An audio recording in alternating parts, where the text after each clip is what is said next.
Is an email list that important when you're making money online? Yes, it is. If you take any kind of training to make money online, they're going to tell you to create an email list.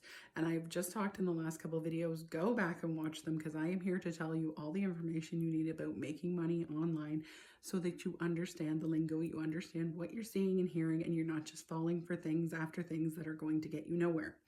So why is it important? Because I talk about this in the other video. People need to see and hear things multiple times before they really trust what they're seeing, where they're going to go ahead and then invest in something. They're going to purchase something. They're going to subscribe. They're going to do whatever it is that you want them to do. And usually that's something that's going to result in you making money. So they're going to subscribe. They're going to purchase something. They're going to get a service from you or a product, and you're going to earn a commission, or you're going to earn the income from providing the service or what have you. And a lot of times people need to build trust with their audience. They need to build that connection before people will actually go ahead and buy something or invest in themselves.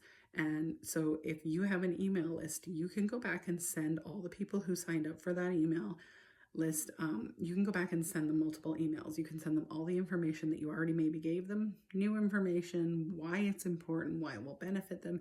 You can send things out multiple times, and it usually takes people multiple times before they will then invest or buy something. And hopefully, if you get a big enough email list, you can retarget them. You can get enough people to buy, subscribe, or do whatever it is you're trying to get them to do. And then if you were to offer another service, another product, or something else they might be mildly interested in the future, you can go ahead and use that email list you already have compiled to target a whole group of people that are now ready, and they already know you and they already trust you and they're ready to see what you've got to offer next.